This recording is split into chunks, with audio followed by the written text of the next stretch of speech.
Welcome to the Bahamas Tonight, the Northern Edition. Good evening, all. I'm Shasheena Rolle. As always, it's so great to have you with us. The Constitutional Committee hosting its first public consultation meeting on Grand Bahama this past Friday. This is the second such commission to be formed in the country's history, despite the fact that there hasn't been any changes to the Constitution in 40 years. Residents turning out for the meeting voiced their concerns on several issues. Should the Bahamas get rid of the Privy Council, and if so, then why? Should there be fixed dates for the general election or on a Prime Minister's term in office? Should the electorate be able to recall the Member of Parliament before the 5-year period?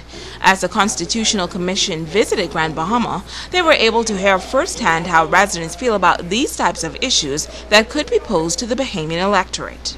If you're going to associate same-sex marriage to the country, then change the same-sex marriage to a same-sex commitment.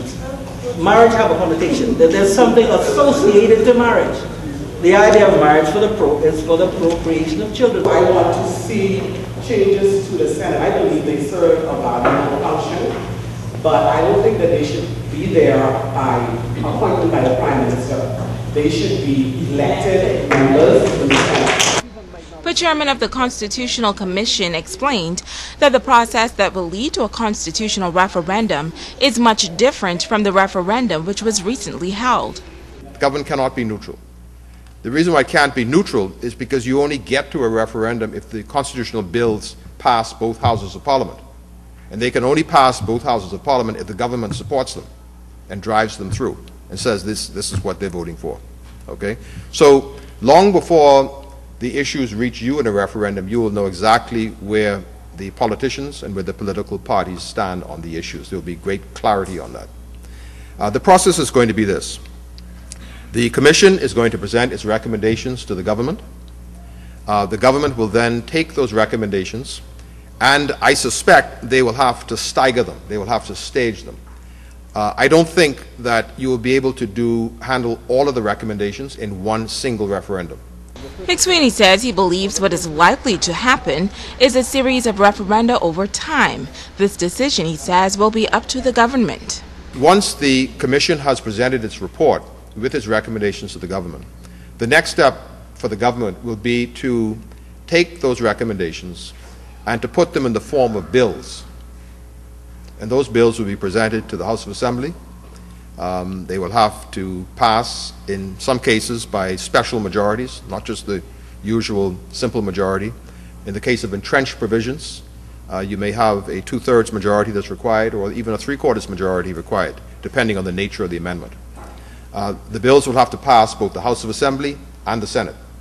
After they've passed the Senate, that is when they go to a referendum. Okay? So you, the people, are the ultimate bosses. Okay? The politicians can pass all of the bills they want. At the end of the day, if the bills are not supported by the electorate in a referendum, then that's the end of it. This meeting was held at the Foster B. Pistina Center. The government is in the process of finalizing a new operator for the Treasure Bay Casino in Lucaya. Late last month, more than 100 employees were given letters stating that the agreement between Treasure Bay management team and the government expires on February 24th, and they will be working with the government to transition with another operator. We asked the Minister for Grand Bahama, Dr. Michael Darville, for an update on the status of the Treasure Bay Casino.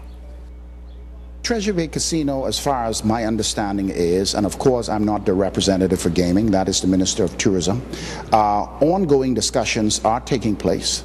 One of the things is that we're looking for an operator. My understanding is that we are just about at that point. I wouldn't want to comment on who the operator is. I believe that there will be an extension for Treasure Bay until that arrangement is made. But nonetheless, I'm sure the minister responsible will soon be giving a statement as it relates to what is going to happen and what is the long-term relationship between the two. Well, you may recall that it was back in March of 2010 that the casino made a major transition from the Isle of Capri to Treasure Bay. The island of Abaco recording its second traffic fatality for the year. Reports say around 3:20 a.m. on Sunday, police received information of a traffic mishap on Forest Drive, Southside Road, Murphytown, Abaco. Now, upon arrival at the scene, police say they discovered that a gray 1990 Ford Mustang had crashed into a BEC pole with a male driver inside unresponsive. He was later pronounced dead. Police are investigating this latest incident. Switching gears now, parents and teachers of a local preschool have been agitating for improved road safety measures. After a recent protest, authorities are now addressing those concerns by making significant changes to a major thoroughfare. But not everyone is happy with the changes. Tonight, the head of Police Traffic Division is addressing this issue. Sabrina Brown reports. The reconfiguration of John Tinker Street and West Atlantic Drive comes after a group of parents and teachers of the Freeport Bible Preschool took their safety concerns to the streets. We've had far too many accidents, persons trying to come out of John Tinker and go straight across. The Port Authority saw fit to make a change in that area with the view of allowing persons to be able to merge to the left out of that thoroughfare. The speed limit on that four-lane highway has been reduced to 30 miles per hour, and officer in charge of Police Traffic Division, Assistant Superintendent Kenwood Taylor, says it will be further reduced to 20 miles per hour in the area of the two schools located on John Tinker Street. Although signs have been posted to guide motorists, our cameras caught several vehicles going the wrong way. The police will be in position and in place during the school hours to ensure that members of the public utilize it and operate properly. We have seen some persons making U-turns in the streets, and we want to be there in position to direct them and give them the right path. Now, some motorists have complained that the new road structure is confusing. ASP Taylor says once the project is completed, traffic should flow more smoothly. I think once the concrete that has been installed has been painted and visible and the reflectors have been added, we'd be in a better position for the vehicles to maneuver. ASP Taylor says before the new traffic system was implemented, there was a consultation process. We have met with Freeport Bible School with the view of explaining to them how the road system would work. The parents, the teachers were all in compliance. They were happy to see that there was some change there, that they'd be able to come out and be able to move around swiftly. Sabrina Brown, ZNS Network News.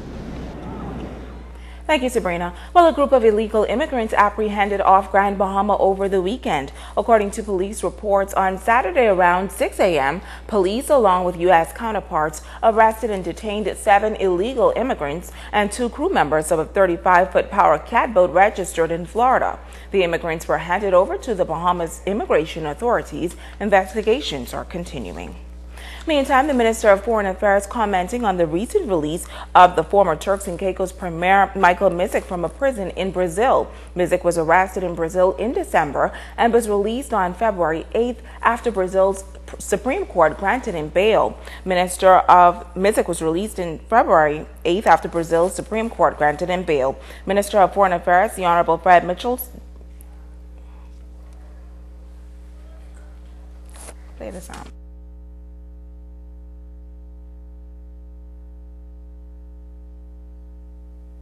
The Brazilian government are concerned not about the case itself, but that everyone should be subject to due process and should be treated humanely, regardless of who that individual is. Secondly, Minister Ryan Pinder, who was also in Chile at the time, met with the British and raised the same concerns with them as well. So if this is the result, then I think that this is something that he's now able to further prosecute whatever issues he has with the British. Now, Misic was arrested at the airport in Rio in December of last year on a provisional arrest warrant in connection with the findings of a commission of inquiry alleging widespread corruption in the Turks and Caicos Islands. Misic's legal process has not been exhausted, and Mitchell says the former premier will have a chance soon to address the charges. Consider the people of the Turks and Caicos Islands our kith and kin. We gave an undertaking to them when we were there for the opening of the Parliament that in cases where they themselves could not make their voices known in the wider world, the Bahamas would undertake to assist them in doing so. And we have, in fact, been in touch with the CARICOM Secretariat because the Heads of Government Conference is going to be taking place in Haiti on the 18th and 19th of February. And there is going to be a slot for the Premier of the Turks to be able to make the case before CARICOM on the issues involving the Turks and Caicos Islands. Stay with us. The Bahamas Tonight, the Northern Edition, continues right after this.